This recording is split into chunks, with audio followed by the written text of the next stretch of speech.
Hello ಎಲ್ಲ ಹೇಗಿದ್ದೀರಾ? ಇವತ್ತಿನ ವ್ಲಾಗ್ನ ನಾನು ಈವ್ನಿಂಗ್ ಇಂದ ಸ್ಟಾರ್ಟ್ ಮಾಡ್ತಾ ಇದ್ದೀನಿ. ಆ್ಯಂಡ್ ಇವಾಗ ಟೈಮು 7 o'clock ಆಗಕ್ಕಾಯ್ತು. ಆ್ಯಂಡ್ ಸೊ ಇವಾಗ ನಾವು ಡಿ ಮಾರ್ಟ್ಗೆ ಹೋಗ್ತಾ ಇದ್ದೀವಿ. ಸ್ವಲ್ಪ ಶಾಪಿಂಗ್ ಇದೆ ನನಗೆ. ಸೊ ಇನ್ನೇನು ಹಬ್ಬ ಬರ್ತಾ ಇದೆಲ್ಲ, ಸೊ ಇವಾಗಿಂದಾನೇ ಪ್ರಿಪ್ರೇಷನ್ ಸ್ಟಾರ್ಟ್ ಆಗಿದೆ. ಸೊ ಸ್ವಲ್ಪ ಸಣ್ಣ ಪುಟ್ಟದನ್ನ ಇವಾಗ ಬೇಗ ಬೇಗ ಮಾಡ್ಕೊಂಬಿಡೋಣ ಅಂತ, ಯಾಕೆಂದರೆ ನಾನು ಇನ್ಮೇಲೆ ಬ್ಯುಸಿ ಆಗ್ತೀನಿ, ಮನೆ ಕ್ಲೀನಿಂಗು ಅದು ಇದು ಅಂತ ಅಂದ್ಬಿಟ್ಟು. ಸೊ ಹಾಗಾಗಿ ಇವಾಗ ಸ್ವಲ್ಪ ಟೈಮ್ ಇತ್ತು ಅಂತ ಅಂದ್ಬಿಟ್ಟು ಡಿ ಮಾರ್ಟ್ಗೆ ಹೋಗ್ತಾ ಇದ್ದೀನಿ. ಸೊ ಇವತ್ತು ನಮ್ಮ ಅಜ್ಜಿ ಕಾಣಿಸ್ತಾ ಇಲ್ಲ, ಸೊ ಅಜ್ಜಿ ಕೂಡ ಬರ್ತಾ ಇದ್ದಾರೆ.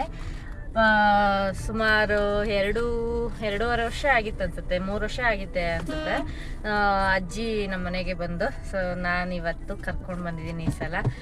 ಹಬ್ಬದವರೆಗೂ ಇರಿಸ್ಕೊಂಡು ಹಬ್ಬ ಎಲ್ಲ ಮಾಡಿ ಆಮೇಲೆ ಹೋಗೋಣ ಅಂತ, ಕಳ್ಸ್ಕೊಡೋಣ ಅಂತ.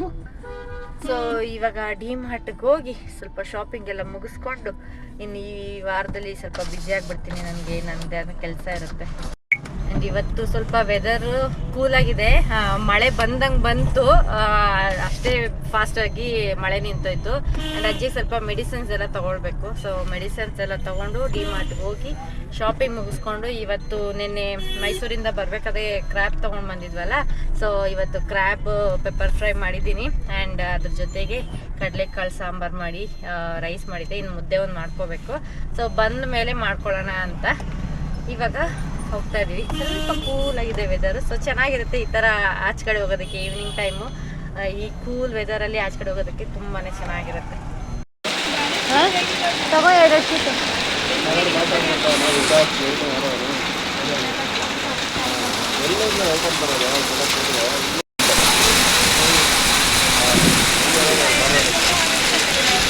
ಇನ್ನು ಡಿ ಮಾರ್ಟ್ಗೆ ಹೋಗ್ತಾ ಅಜ್ಜಿಗೆ ಸ್ವಲ್ಪ ಮೆಡಿಸಿನ್ಸ್ ತೊಗೋಬೇಕಿತ್ತು. ಸೊ ಮೆಡಿಕಲ್ ಸ್ಟೋರ್ ಹತ್ರ ಬಂದಿದ ತಕ್ಷಣ ಹೆವಿ ಮಳೆ ಸ್ಟಾರ್ಟ್ ಆಯಿತು. ಸೊ ನಾವು ಇನ್ನೊಂದು ಸ್ವಲ್ಪ ಮುಂದೆ ಬಂದ್ವಿ ಮೆಡಿಸಿನ್ ತೊಗೊಂಡು. ಅಲ್ಲಿ ನೋಡಿದ್ರೆ ಮಳೆನೇ ಇರಲಿಲ್ಲ. ಇನ್ನೇನು ಡಿ ಮಾರ್ಟ್ ಹತ್ರ ಬಂದ್ವಿ. ಇನ್ನು ಹಬ್ಬ ಸ್ಟಾರ್ಟ್ ಆಯ್ತಲ್ವ, ಹಾಗಾಗಿ ಕೆಲವೊಂದು ಶಾಪಿಂಗ್ಸ್ನ ಮಾಡಿಬಿಡೋಣ, ಡಿ ಮಾರ್ಟಲ್ಲಿ ತೊಗೊಳ್ಬೇಕಾಗಿರೋದನ್ನು ತೊಗೊಂಡ್ಬಿಡೋಣ. ನೆಕ್ಸ್ಟ್ ಬೇರೆ ಚಿಕ್ಕಪೇಟೆಗೆ ಹೋಗೋದಿದೆ, ಹಾಗೆ ಸ್ವಲ್ಪ ಮನೆ ಹತ್ರ ದಿನಸಿ ಎಲ್ಲ ತೊಗೊಳೋದಿದೆ. ಸೊ ಅದನ್ನು ಇಟ್ಕೊಳ್ಳೋಣ, ಬೇಗ ಬೇಗ ಕೆಲಸ ಮುಗಿಸ್ಕೊಂಡ್ರೆ ಮನೆ ಕ್ಲೀನಿಂಗ್ ಎಲ್ಲ ಇರುತ್ತೆ. ಹಬ್ಬ ಬಂತು ಅಂದರೆ ಹೆಣ್ಮಕ್ಳಿಗೆ ಏನೋ ಒಂಥರ ಖುಷಿ. ನನಗಂತೂ ವರಮಹಾಲಕ್ಷ್ಮಿ ಹಬ್ಬ ಅಂದರೆ ಸಿಕ್ಕಾಪಟ್ಟೆ ಇಷ್ಟ ಆಗುತ್ತೆ. ಆ್ಯಂಡ್ ತುಂಬಾ ಖುಷಿಯಿಂದ ಮಾಡ್ತೀನಿ. ಆ್ಯಂಡ್ ಆ ಟೈಮಲ್ಲಿ ಎನರ್ಜಿ ಅಂತೂ ನನಗೆ 200% ಜಾಸ್ತಿನೇ ಆಗಿಬಿಟ್ಟಿರುತ್ತೆ. ಸೊ ನಂಗೆ ಸಿಕ್ಕಾಪಟ್ಟೆ ಇಷ್ಟ ವರಮಹಾಲಕ್ಷ್ಮಿ ಹಬ್ಬ. ನಾನು ತುಂಬ ವರ್ಷದಿಂದ ಅಂದ್ಕೊಳ್ತಾನೆ ಇದ್ದೆ ಮದುವೆ ಆದಮೇಲೆ ಮಾಡಬೇಕು ಅಂತ. ಬಟ್ ನನಗೆ ಆವಾಗ ಮಾಡೋಕ್ಕೆ ಬರ್ತಾ ಇರಲಿಲ್ಲ, ಯಾಕೆಂದರೆ ನಮ್ಮ ಮನೇಲಿ ಅವಾಗೆಲ್ಲ ನಾವು ವರಮಹಾಲಕ್ಷ್ಮಿ ಹಬ್ಬ ಎಲ್ಲ ಮಾಡ್ತಾ ಇರಲಿಲ್ಲ, ಅಂದರೆ ಲಕ್ಷ್ಮಿ ಎಲ್ಲ ಕೂರಿಸ್ತಾ ಇರಲಿಲ್ಲ. ಬಟ್ ಮದುವೆ ಆದಮೇಲೆ ಹೀಗೆ ಮಕ್ಕಳು ಚಿಕ್ಕವರು ಹಾಗೆ ಹೀಗೆ ಅಂತೆಲ್ಲ ಆಗ್ತಾಯಿತ್ತು. ಮಕ್ಕಳನ್ನ ನೋಡ್ಕೊಂಡು ಮಾಡೋಕ್ಕಾಗಲ್ಲ, ಮತ್ತು ಅದ್ರ ಬಗ್ಗೆ ನನಗೇನು ಗೊತ್ತಿಲ್ಲ ಅಂತ. ಅದಾದಮೇಲೆ ಈಗ ನಾನು ಇದು 5ನೇ ವರ್ಷ ನಾನು ವರಮಹಾಲಕ್ಷ್ಮಿ ಹಬ್ಬನ ಮಾಡ್ತಾ ಇರೋದು.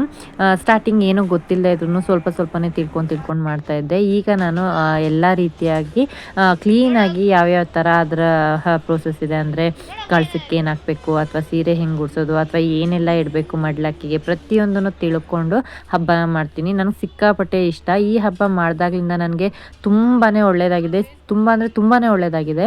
ಸೊ ಹಾಗಾಗಿ ನಾನು ತುಂಬ ಖುಷಿಯಿಂದ ಮಾಡ್ತೀನಿ. ಯಾವುದೇ ರೀತಿಯ ಕಾಟಾಚಾರಕ್ಕೆ ಅಥವಾ ಮಾಡಬೇಕಲ್ಲ ಹಬ್ಬ ಬಂತಲ್ವ ಆ ಥರ ಅಲ್ಲ. ನನಗೆ ಹಬ್ಬ ಇನ್ನೇನು 1 ತಿಂಗಳಿದೆ ಅನ್ಬೇಕಾದ್ರೆ ನಾನು ಮನೆ ಕ್ಲೀನಿಂಗ್ ಎಲ್ಲ ಸ್ಟಾರ್ಟ್ ಮಾಡ್ಕೊಂಡ್ಬಿಡ್ತೀನಿ. ಸೊ ಸಿಕ್ಕಾಪಟ್ಟೆ ಇಷ್ಟ ಆಗುತ್ತೆ. ನೋಡಿ ಇದು ಡೋರ್ ಕರ್ಟನ್ಸು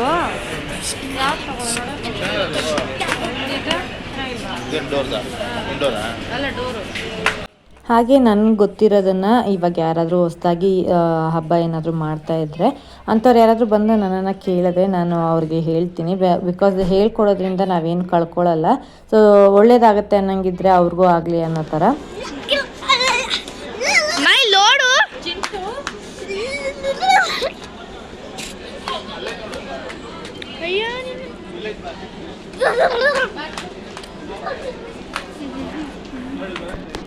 ಇನ್ನು ನಮ್ಮ ಅಜ್ಜಿನ ಕರ್ಕೊಂಬಂದಿದೆ ಅಲ್ವಾ, ಸೊ ಅವ್ರಿಗೆ ಮನೇಲಿ ಹಾಕೋದಕ್ಕೆ ಸ್ಲಿಪ್ಪರ್ ಇಸ್ಕೊಡೋಣ ಅಂತ ಅಂದ್ಬಿಟ್ಟು.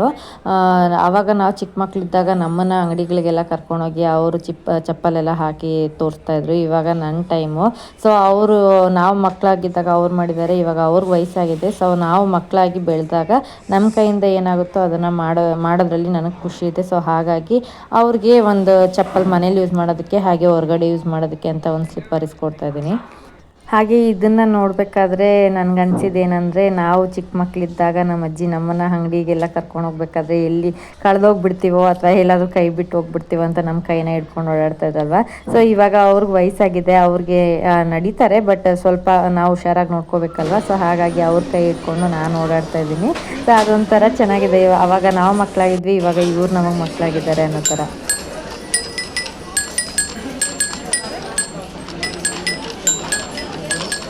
ನನಗೆ ಒಂದು ಟೀ ಶರ್ಟ್ ಬೇಕಿತ್ತು. ನನ್ನ ಹಸ್ಬೆಂಡ್ ಲಾಸ್ಟ್ ಟೈಮ್ ಜೀನ್ಸ್ ಇಸ್ಕೊಟ್ಟಿದ್ರು, ಬಟ್ ಅದಕ್ಕೆ ವೈಟ್ ಟಾಪ್ ಹುಡುಕ್ತಾ ಇದ್ದೀನಿ. ನನಗೆ ಸಿಗ್ತಾ ಇಲ್ಲ, ನಾನು ಅಂದ್ಕೊಂಡಿರೋ ರೀತಿ ಟಾಪ್ ನನಗೆ ಸಿಗ್ತಾ ಇಲ್ಲ.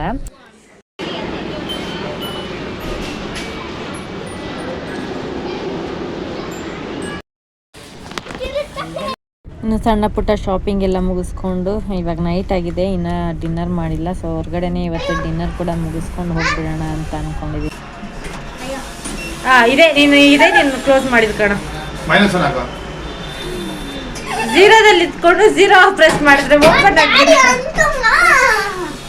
ಇದು ಓಪನ್ ಆಯ್ತು ಚಿಂಟು. ಅವನು ಸುಮ್ಮನೆ ಆಟ ಆಡ್ತಾ ಇದ್ದಾನೆ. ಲಾಕ್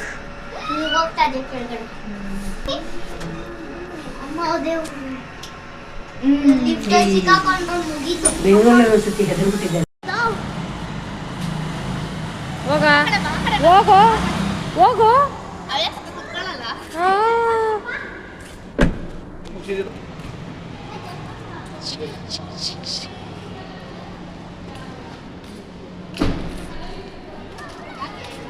ಆಲ್ರೆಡಿ ಲೇಟ್ ಆಗಿರೋದ್ರಿಂದ ಇವತ್ತು KFC ಅಲ್ಲೇ ಏನಾದರೂ ಪಾರ್ಸಲ್ ತೊಗೊಂಡೋಗ್ಬಿಡೋಣ, ಮನೆಗೆ ಹೋಗಿ ತಿನ್ನೋಣ ಅಂತ ಅಂದ್ಬಿಟ್ಟು. ಇವತ್ತು ವೆಡ್ನೆಸ್ಡೇ ಆಗಿರೋದ್ರಿಂದ ತುಂಬಾ ಕ್ರೌಡ್ ಇದೆ. ಆಫರ್ಸ್ ಇರುತ್ತಲ್ವ ವೆಡ್ನೆಸ್ಡೇ ಆಫರು, ಸೊ ಹಾಗಾಗಿ ತುಂಬ ಕ್ರೌಡ್ಸ್ ಇದೆ. ಇನ್ನು ಪಾರ್ಸಲ್ ಇಸ್ಕೊಂಡು ಹೋಗಿ ಮನೇಲಿ ಊಟ ಮಾಡೋದು. ಈ ನಡುವೆ ಅಂತೂ ಬರ್ತಾ ಬರ್ತಾ ನನ್ನ ಮಗ ಸಿಕ್ಕಾಪಟ್ಟೆ ತುಂಟಾಗ್ಬಿಟ್ಟಿದ್ದಾನೆ. ಒಂದು ಜಾಗದಲ್ಲಿ ಇರ್ತಾ ಇಲ್ಲ. ಚಿಕ್ಕ ಮಕ್ಕಳಾದಾಗ ಎಲ್ಲರೂ ತುಂಟ್ರಾಗಿದ್ರೆ ನನ್ನ ಮಗ ಬೆಳೀತಾ ಬೆಳೀತಾ ತುಂಬ ತರಲೆ ಆಗೋಗ್ಬಿಟ್ಟಿದ್ದಾನೆ. ಇವಾಗ ಮುಗಿಸ್ಕೊಂಡು 9:30 ಆಗಿದೆ ಟೈಮು. ಸೊ ಇವಾಗ ಶಾಪಿಂಗ್ ಮುಗಿಸ್ಕೊಂಡು ಮನೆಗೆ ಹೋಗ್ತಾ ಇದ್ದೀನಿ.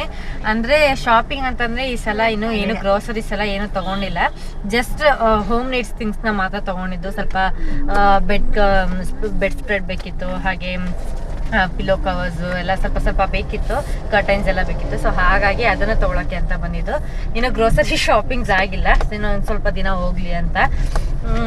ಸೊ ಇವಾಗ ಮನೆಗೆ ಹೋಗಿ ಊಟ ಮಾಡಿ ಮಲಗೋದು. ಅಜ್ಜಿ ಮಕ್ಕಳು ಎಲ್ಲ ಹಿಂದೆ ಕೂತ್ಕೊಂಡಿದ್ದಾರೆ. ಸೊ ಇವತ್ತಿನ ವ್ಲಾಗ್ ಇಷ್ಟ ಆಗಿತ್ತು. ನಿಮಗೆ ಈ ವ್ಲಾಗ್ ಇಷ್ಟ ಆದರೆ ಪ್ಲೀಸ್ ಲೈಕ್, ಶೇರ್, ಕಮೆಂಟ್ ಮಾಡಿ. ಹಾಗೆ ನನ್ನ ಯೂಟ್ಯೂಬ್ ಚಾನಲ್ನ ಸಬ್ಸ್ಕ್ರೈಬ್ ಮಾಡಿ, ಫೇಸ್ಬುಕ್ನ ಫಾಲೋ ಮಾಡಿ. ಮತ್ತೆ ನಾನು ಮುಂದಿನ ವ್ಲಾಗಲ್ಲಿ ಸಿಗ್ತೀನಿ. ಅಲ್ಲಿವರೆಗೂ take care, bye bye, thank you for watching, good night.